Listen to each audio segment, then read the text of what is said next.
Today, I want to talk about and inform you about 4 newsworthy items, the Blue Ribbon Committee, its mission, at nasaan tayo ngayon. Pangalawa po, yung special session. Pangatlo po, yung final ng petition ng grupo sa Supreme Court. At yung 4 po, yung kung naka-martial law na po ba sa Senado or yung Senate lockdown na kahit ayaw nilang tawagin na ito'y isang lockdown. So, let me start po with a story in the Bible that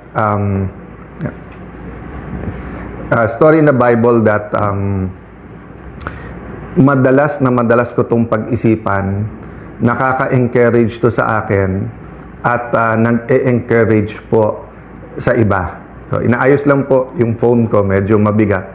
Ang tumatagilid po yung phone, hindi po tayo. Ayan. Laban lang po tayo. Okay. So, ito pong story na to ay alam ng napakaraming tao. Ito po yung story ng persistent widow, no? Persistent widow, meron po isang byuda, taas pa ng nakatagilid. So, may isa pong byuda, hindi po nakalagay sa Bible kung ano ang naging problema niya or what injustice she suffered. Pero ang nangyari po dito ay sinasabi na pinupuntahan niya po yung judge, pero hindi po siya binibigyan ng justice. So kung baga ho, sa salita natin ngayon, kinukulit niya po ang judge. Pupuntahan sa opisina, pupuntahan sa bahay, hanggang dumating po yung punto na ang sinabi po ng judge sa kanya is, hindi ako takot sa Diyos, hindi ako takot sa tao. So isipin niyo po ang isang tao na magsabing wala siyang takot sa Diyos, ha? Wala siyang takot sa Diyos. Tapos sabihin niya, hindi rin siya takot sa tao, ibig sabihin po, or walang kinakatakutan na tao, meaning ganun siya kasiga. Pero bagaman ganun siya kasiga, ay pinakinggan niya po yung byuda, yung persistent widow, at tinanong niya, ano bang gusto mo? So sabi niya, hindi man siga man ako, wala akong kinakatakutan, pero sa kulit mo, ano bang gusto mo? At ang sabi po ng byuda, give me justice. And the Bible says, what more ang Panginoon na nagmamahal sa iyo? Hindi ka ba bibigyan ng justice kung parati kang nagdadasal, kung parati kang kumikilos at hiningi ang hustisya? So, justice and social justice ang problema ng ating bansa. Ako'y naniniwala, katulad ng problema, ang sinisimulan po kasi ang hustisya o pagbigay ng hustisya sa katotohanan. Pag walang katotohanan, hindi dadating ang justice. Ganon din sa social justice po. If we will deny that many of our kababayans are suffering, if we deny na yung billion or abot ng trilyon na ninakaw does not affect our economy, does not affect rural areas, does not affect Filipino families, does not affect children who are in danger of stunting. Pag dininay po natin lahat to, walang magiging justice. So, I'd like to encourage everyone in your own way, whether it's prayers, whether posting in your social media, whether it's encouraging your barkada, talk about entertainment, talk about good things, but also talk about what kind of Philippines you want. What kind of government do you deserve? What kind of environment should your children have in school? Ngayon, half day na lang yung mga pasok, di ba? Nag-K to 12 tayo, napakamahal para sa ordinaryong tao yung additional 2 years. Pero nakikita sa mga study, half day lang po kasi. So, hindi rin po umaabot ng 12 years ang education ng ating mga anak. So, that's a different topic, but what I want to say is that, number 1, we need persistence. So, persistence for what? For purpose. Purpose. Kailangan sa lahat, purpose-driven tayo. That's a reminder to me because this year, so 1992 po ako nagsimula sa gobyerno. So, 26 plus 8, 34 years. Many times in my career in public service, in my journey, I've been such an activist and really joined movements like we have now na magkaroon ng tunay na pagbabago. Many times naman, more intellectual ang laban, minsan sa kalye ang laban, minsan more debate. Kaya nga minsan parang sinasabi, mabait ka rin pala Alan, o kaya sinasabi na wala tayong inaaway ngayon.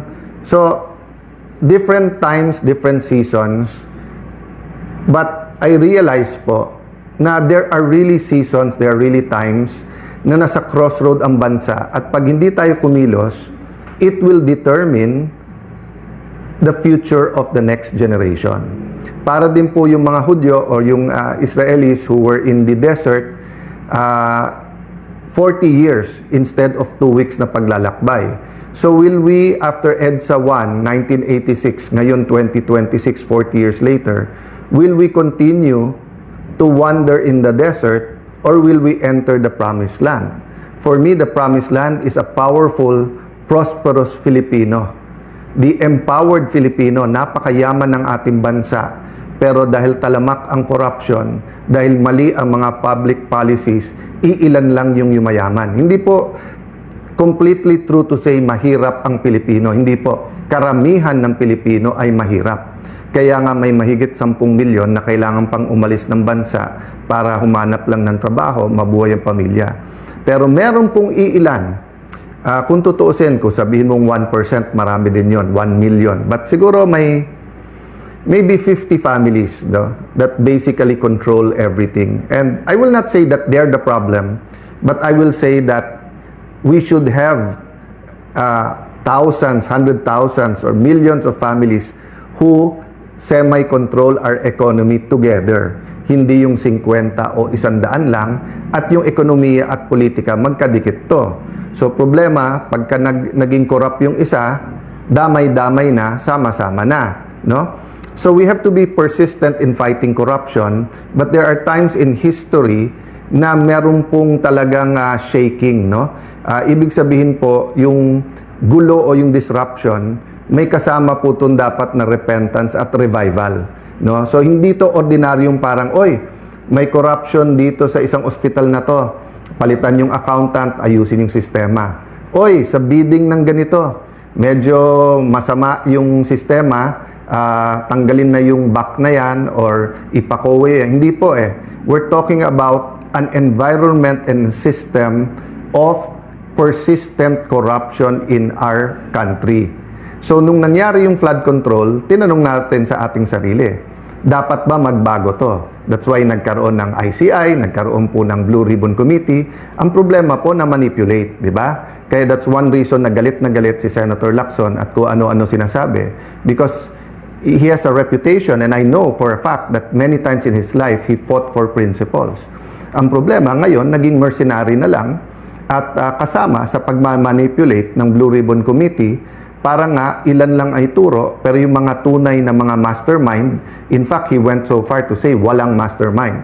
But pakonti-konti, lumalabas na ngayon yung totoo, at lalabas din po kung sino yung mga kasama niya na nagmanipulate po nito. Ganun din po, kaya galit na galit si Senator Erwin Tulfo at kung ano sinasabi, kasi whether it's campaign donations, whether it's yung mga kontratista, maleta, parati siyang kasama sa pinapangalan, no? So, but my point is this, there will be many issues thrown against me individually, thrown against any of the witnesses, thrown against our group of senators. Yes, tama na ibalita to sa news. So whether yan ay yung special session tomorrow, whether yan yung May 13 na pagsugod ng NBI, whether yan yung threat sa Senado next week. Pero tandaan niyo po ha, marami dito distraction. Marami dito nililihis ang issue, kasi ang issue, pagka ang flood control ay nahimay at nasolve natin, we will be able to come up with a system that will fight corruption effectively. If not, this will be the biggest cover-up for the biggest corruption scandal ever in our country. So, eyes on the ball tayo. So, ano po ang sinasabi kong purpose-driven? Our purpose is the Lord's plan for our country. I believe po, the way the Lord made the Filipino, napaka-adaptable, napakadaling matuto, napaka-respectful, hindi nagtatanim ng galit. Kita mo, ang Hapon, Meron pa rin silang problema sa Chinese, sa Korean.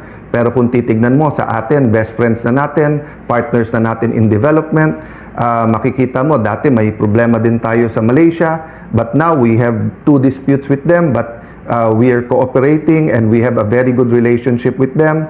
Ganun din sa Vietnam, kakabisita lang ng leader nila, pero meron tayong dispute sa West Philippine Sea sa kanila.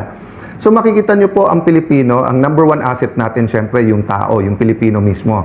But you name it, no? Whether beautiful islands, mga beach, karagatan, oil, gas, gold, lahat meron ng Pilipinas eh.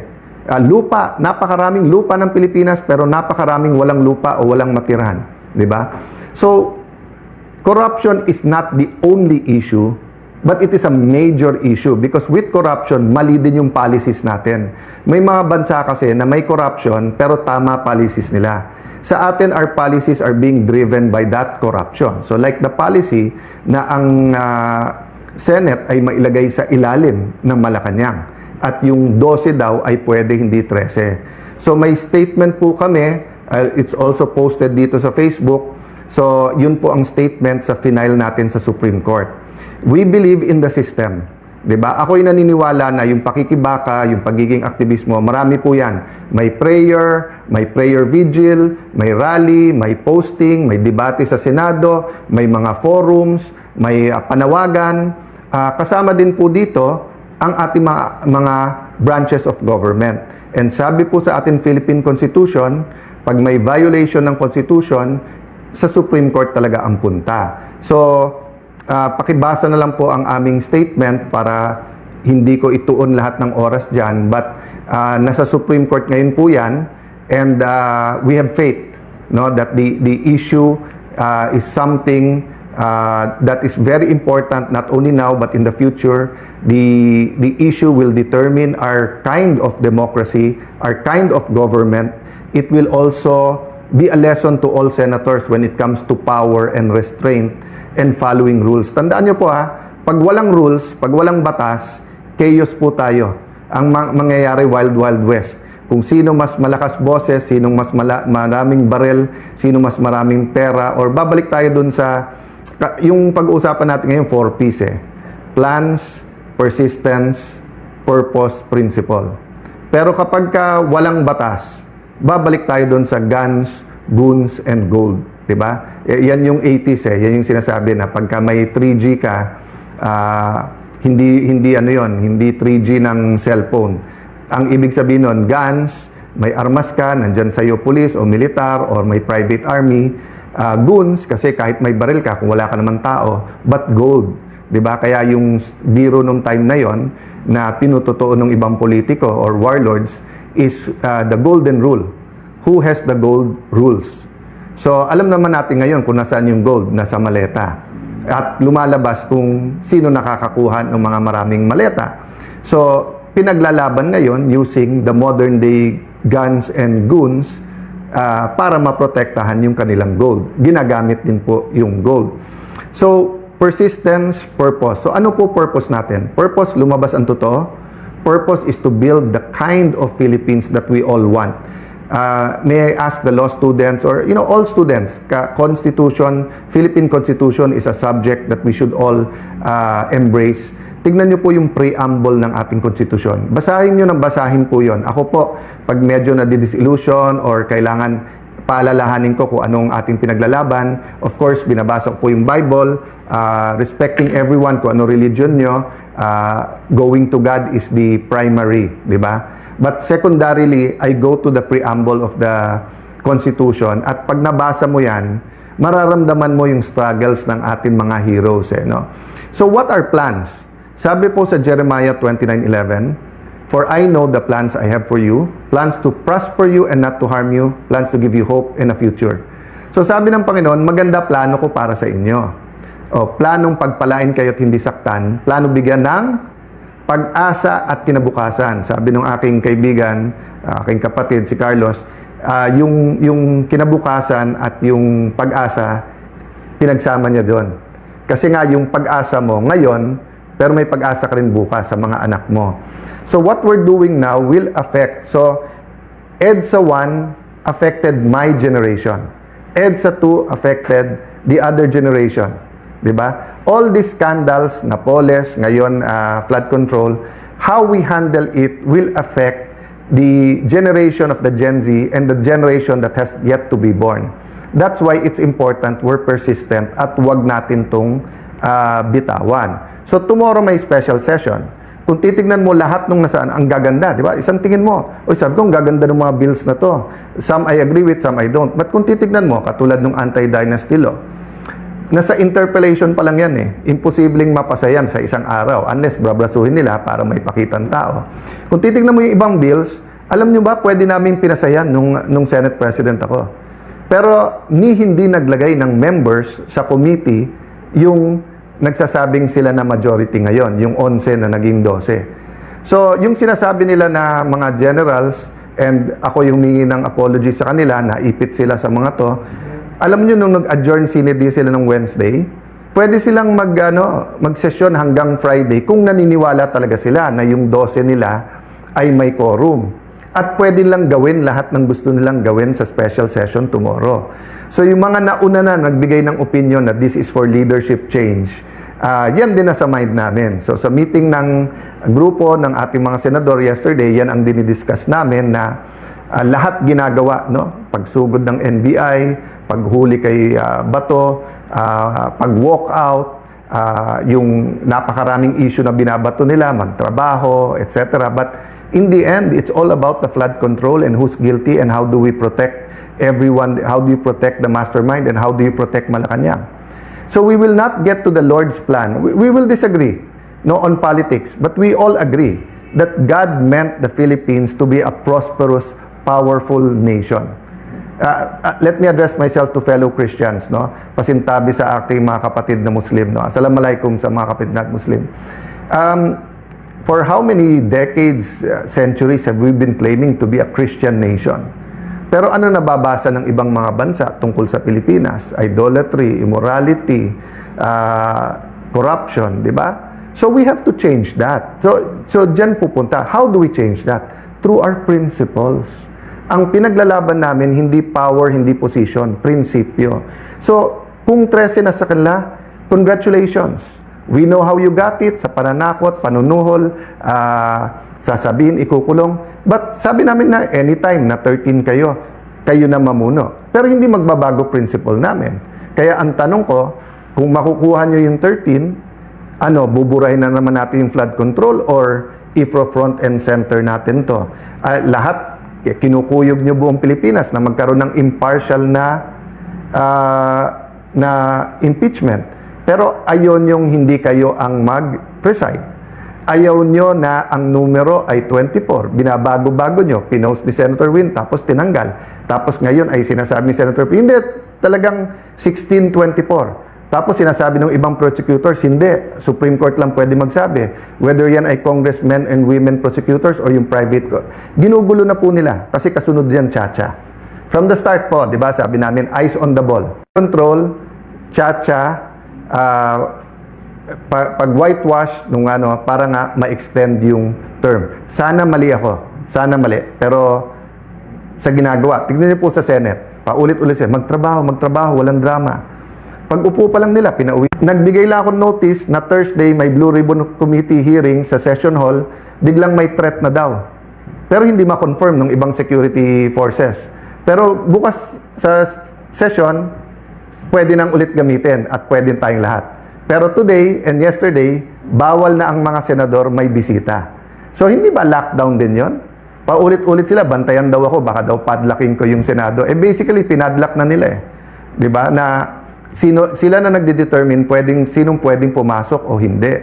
Simpleng kapitan, simpleng konsehal. Anytime pwede ka pumasok ng barangay hall. Of course, hindi pwedeng armado, hindi pwedeng 500 kayo papasok dyan. May security protocol. Ang dami namang kagalang-galang and I respect the PNP, lalo NCRPO, SAF. Yung mga nasa labas ng Senado, I think is NCRPO and SPD. Wala namang gulo eh. Kung may nagrarally, peaceful naman sila doon. Kung may konting gulo, naayos. Pero bakit ganun na ang Senado? Because they're sending the message, huwag kayong lumaban sa amin. Pag lumabang kayo, kaso, kulong, hopefully walang patayan, but allow me to say all of this because we never know what the future, I have faith. I'm walking by faith, not by sight. I do believe ang mga witnesses mailalabas pa tong lahat. But we have to tell you, di ba? One, we have to be persistent. Number two, what we're fighting for is nothing less than the kind of government we want, the kind of Philippines we want, the environment that we want to have. Do you want a healthy environment where students can study, where Filipinos are healthy, when hindi na kailangan mag-abroad? Kaya po yan kung tanggalin natin yung massive corruption. Pero kung mangyayari po ngayon ay takot lang, so tinatakot lahat, okay? Pag lumabas yung masterminds, baka maging presidente si VP Sara, no? Nakailan laban na po tayo in the past, ang panakot parati sinong vice president, or during martial law, tinanggal ang vice president. Pag tinanggal daw si FM senior, baka magkagulo. So, magulo na po. Magulo na, nagkakagulo na sa corruption. Hindi magulo sa kalye.